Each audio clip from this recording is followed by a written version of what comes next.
Get ready for an uplifting experience with Coached Soul.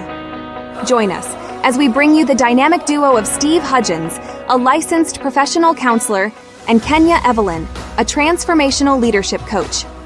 Together, they'll guide you through engaging episodes filled with valuable insights and actionable tips on mental health, relationships, self-care, emotional well-being, and personal growth. Coached Soul is your go-to podcast for empowering discussions that will help you thrive. So let's get started and welcome our hosts, Steve and Kenya. Hey, welcome back to Coached Soul.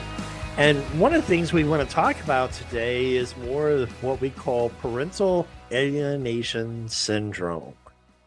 I want to shift roles a little bit here because I know Sure. a little bit of your story, and let's help our listeners to decode what you mean by alienate. Alienate is like a wedge. Mm-hmm. Okay. There's a phrase called parental alienation syndrome. Mm-hmm. It started in 1985 by Dr. Richard Gardner, who coined that phrase, because what would happen is that during the time of a divorce or a separation, one parent will alienate. In other words, try to cut off, talk badly, or do things to cause a separation. Correct. Yes. It's a wedge. Can you have the alienate parent syndrome while you're married? I believe so, yes. Mm-hmm. Because you look at, okay, is this child more a favorite than the other? And so that also can be an alienation of this child's more favored with this parent versus this other parent. And so it can cause a dysfunction within the family. And this question came to me because I do have a very different story than yours. And I see all the frequencies in my life as well. And I believe that many of our listeners will feel this way. So maybe you didn't have your parents divorced, but you felt the alienation of one parent over another, the amount of time that one was spent with one versus the other, the way that one chooses to listen to one conversation versus the other, and literally parents putting the other parent against the kids. This can happen in a marriage or in a divorce scenario. And if you are a child that lived through it, I just want to send you so much love right now. Receive the worthiness that you are robbed the reflection of. Now listen to my words. Kids, they don't know who they are in the beginning. They look at their parents to see their own reflection. And if they don't see something that is so-called good, positive, worthy, sweet, but maybe I'm doing something wrong because he's not spending time with me, or maybe I'm doing something, maybe I'm not speaking right. So they start making up stories, and now you're full-blown adult. So this is a mirror of love for you right now. Receive it. The idea here is for you to see yourself in the image that you are right now, not in the image that your parents gave it to you. And the other gift I want to give it to you, as far as a reflection only, is that maybe you are the other parent that was alienated. Maybe you didn't have a chance with your kids. I see you. I love you. It's time to be seen. It's time. It's time to love yourself and choose to see your own reflection where places that is been hurting for a while. So carry on. So one of the things I want to, kind of highlight here is, what does parental alienation look like? I mean, some people think, okay, it's normal for how people act and interact because it's normal. But the problem with parental alienation syndrome is the fact of how parents sabotage a relationship with the other parent. Sometimes it's you go to a kid's event and you're sitting there, your ex is sitting there with their partner, and you're watching, these two bio parents are sitting with step parents, and they're watching this child play, and oftentimes snide remarks or pointing or laughing at the other parent and whispering into the other ear of friends around them. And so that's alienation in itself, because you have other siblings of your bio child that's there, whether they're stepchildren or not, can hear these conversations. Mm. And then these conversations that carry back into the home, where the bio child, their siblings or step siblings converse. And so oftentimes what we think is innocent, that we're not doing anything, does bring back harm into the family, because the parents are not thinking about what's happening here. And so it causes that issue. You know what, It Steve? was, Hurt people, oh yeah, and that's a book. right? Yes. It's a book, it's podcasts, and we have all been hurt. One of the things too is what I call transgenerational trauma. And what I mean by transgenerational trauma, how does parental alienation syndrome cause transgenerational trauma? Well, what I mean is that this phenomenon, trauma, occurs when it's experienced by one generation and it's not fully processed or resolved. And instead, it's passed down through family lines, cultural practices, or even community traditions. So, transgenerational trauma, and I know this is going to get a little deep here, it can take on many forms. And it's historical trauma, for example, slavery, forced migration, genocide. This trauma can be transmitted through family stories called practices and collective memory. Intergenerational trauma. These are traumas that are experienced by an individual that is passed down to their children and grandchildren through family dynamics, social norms, and cultural expectations. The other one's called epigenetic trauma, the impact of trauma on individuals' genetic expression, which can be transmitted to future generations. But here's the thing, transgenerational trauma can manifest itself in various ways. And how does it do that? There's an emotional resonance. Children and grandchildren may experience anxiety, depression, or they have mental health issues due to their ancestors' unresolved trauma. For example, you look at slavery and what happened to the African American community. How was the children and grandchildren experience anxiety and depression, other mental health issues that were never resolved? Is because you look at the bio parents that were split in the time that happened. Native Americans as well, or any person that or a race that involved children witnessing their parents being split from the home. And so that causes an emotional resonance of emotional anxiety and depression. Mm. Then you have behavioral patterns, intergenerational trauma that influence behavioral patterns such as substance abuse, addiction, or self-destructive behaviors. Well, what does that look like? Well, if you have an alcoholic grandfather, the father has now become an alcoholic because of the learned behavioral pattern that's there.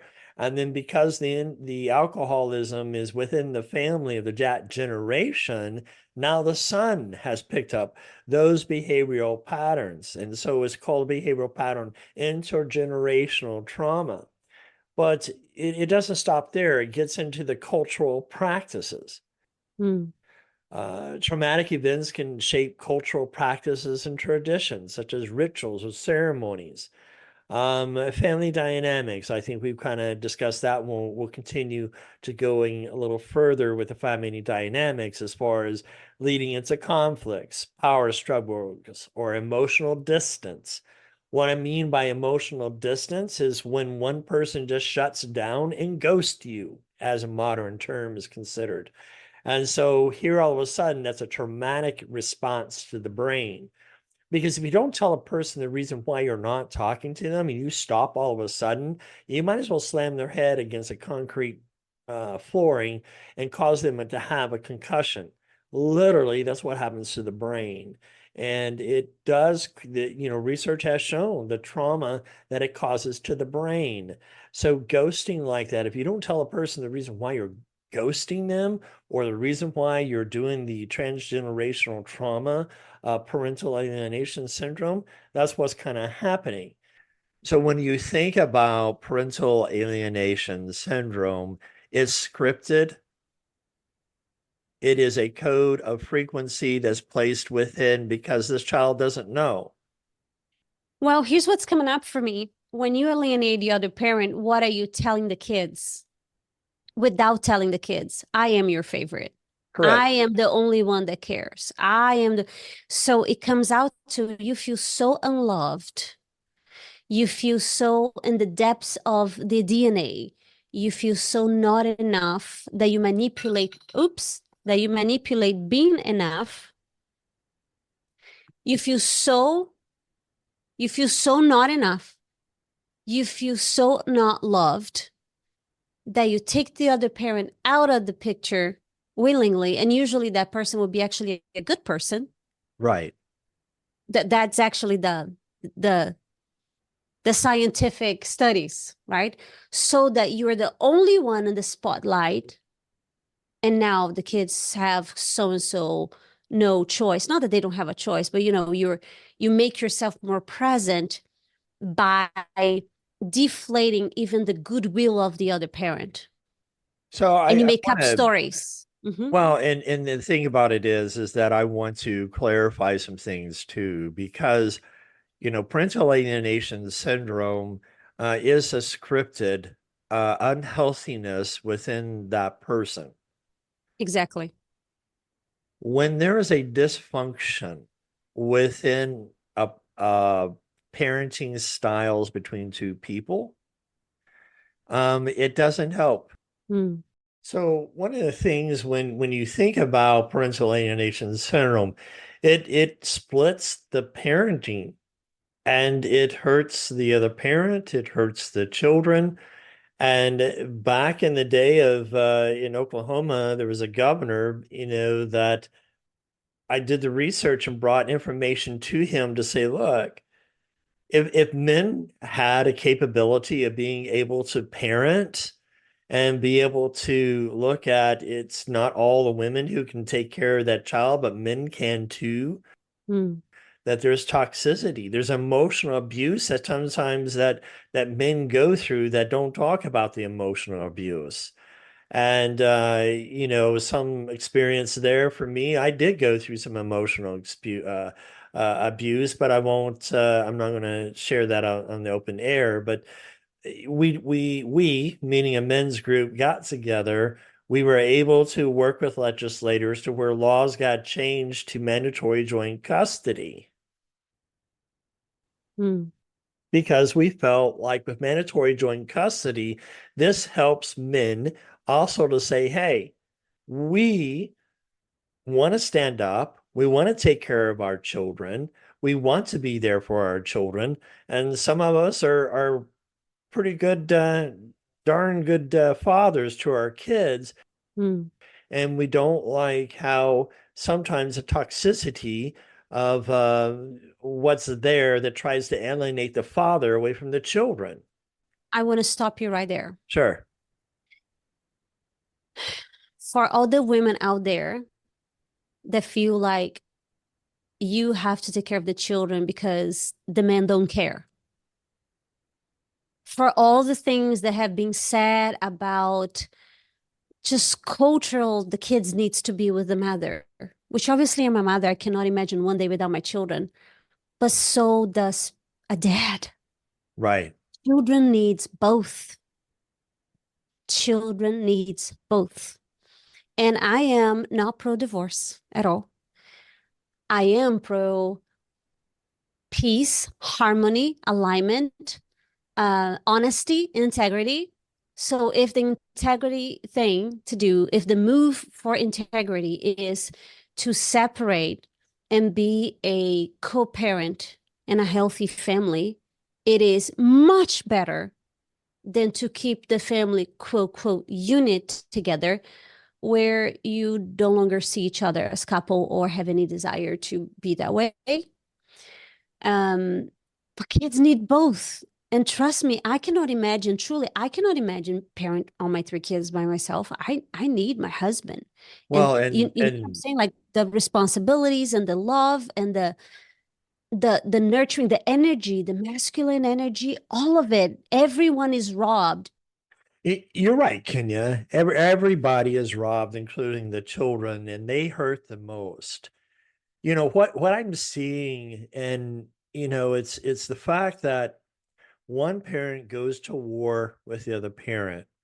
I want to hurt you. So I'm going to accuse you of hurting. I'm going to accuse you of all these other things that you're doing so that I can protect the kids, so that I can have the kids because you hurt me. So I'm going to hurt you back by taking what you value the most. And so oftentimes men get caught up in this dragnet of hell hath no fury like a woman scorned, and it's about being able to learn how to co-parent together. It's about being able to communicate, and that's what happens to families is when we fail to communicate, there is distance that grows within the relationship, and the kids hurt because both bio parents are not communicating one another. One's blaming the other, and the outcomes is devastating because what happens now is, in my doctoral program, I'm in my research and looking at, what is causing these high divorce rates in blended families. There's 34 different typologies of blended families.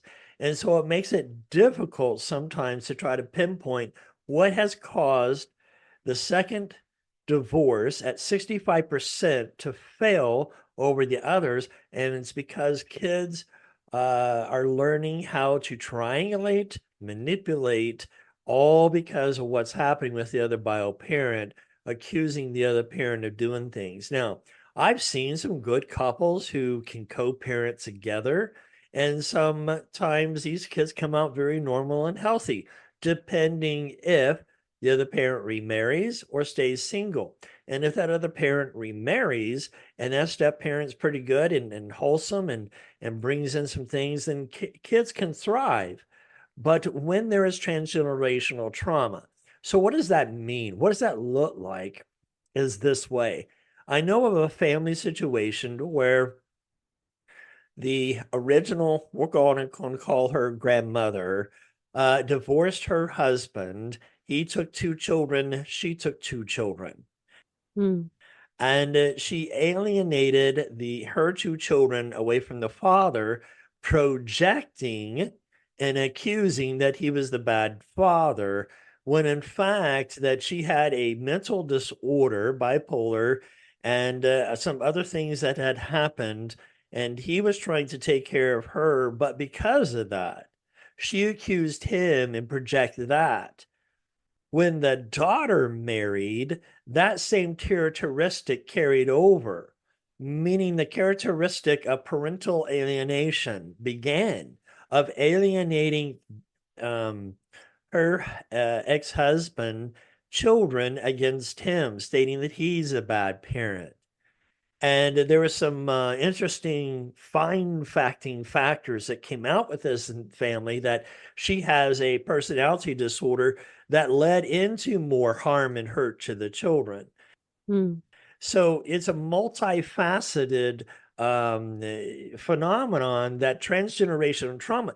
So now, not only did this mother alienate the father from the kids, now the daughter of mother and father has alienated her son against him. So that's his grandson. Because now it's like, hey, I don't know. I'm not going to tell you what I feel. I'm going to shut down, and you can't talk to your grandson anymore. And there was no harm, no hurt, no foul play. But that is the MO. That is the method of operation that when I feel hurt, I'm going to shut down. So therefore, I'm going to hurt you with the next best thing. And so that is how transgenerational trauma happens. And so, it's men and women both do this to the kids, and it's not healthy. That's the reason why I'm trying to speak out about parental alienation syndrome, that in my practice, I'm seeing a lot of hurt because the adults are hurting each other, and that is triangulating, manipulating, and hurting the kids as well. If any parent have ever told you the other parent, they don't love you, they don't want to be with you, if they found out that you've done weed, sex, drugs, alcohol, blah, blah, blah, blah, whatever, they will be disappointed and they will not love you. They would flip you off. They will not want you. That is the farthest thing from the truth. True. But when you have trauma in your past, you see trauma through that lens. 100%. And it causes scripted trauma and hurts. Okay, but here's the thing. Am I talking to anyone that doesn't have trauma in their past? Right. We all do. We all do. So I want your vulnerability to be so relevant to each one of us that's listening here. I have yet to have any friend, any patient, any client that didn't have mother and father issues, even if your parents were together. Because we're all doing our best, and it's part of our human behavior in our trial and error to pass down our joy and to also pass down our wounds. We pass down everything, especially in our unawareness. So if anything that Steve is telling us, if it rings the bells like, ooh, I was the alienated parent just like Steve, or ooh, I didn't know that my husband could be feeling like Steve. I did that because I was angry at him and I was revengeful of him, because I'll tell you what, when women is revengeful of the man, she can be very convincing. Say that again one more time, Kenya, because it needs to be heard. Yes. And I say that with so much love. I'm a woman. I know the powers we have, the magnetism, the tears, the believability. Is that even a word? Believability. Thank you. It up, okay. Thank you. We can be very convincing in our pain and in our revenge. And the gift of this podcast today, I want you to be seen wherever aspect you are. If you're the child, if you are the husband, or if you are the wife, you are deeply seen. There is a conversation to be continued. This is not a once and done conversation. There is lies to be shed. As I'm speaking, I feel my entire body with chills. Allow the healing to resonate with you today. The healing by just being heard. Let's talk about it. We're not shoveling the pain anymore. The body wants to speak. Steve and I want you to be heard. We want to speak so that the energy moves and you can create. Let me just tell you right now, Steve, to you and to our listeners, it's not too late. Correct. If you are alive, it's not too late. It's not too late to reset your own frequency. It's not too late for you to recreate a relationship with your children. It's not too late for you to choose an identity that is powerful of, you know what, I know who I am, and I'm not that. And I'm not that. I'm not that person that she told me I was. I'm not the person that he told me I was. I know who I am. Or maybe you don't know who you are, but you know you're not that. So we have to end it again. And it's not about putting one above the other. It's that we both need that. And so until next time, we love you so much. Thank you. Thank you for joining us on this episode of Coached Soul, where we aim to empower and uplift you on your journey towards personal growth and well-being. Remember, as you navigate through life, you don't have to do it alone. We encourage you to reach out to professionals, seek support from loved ones, and take the time to prioritize your own well-being. Stay tuned for future episodes filled with even more valuable insights and actionable tips.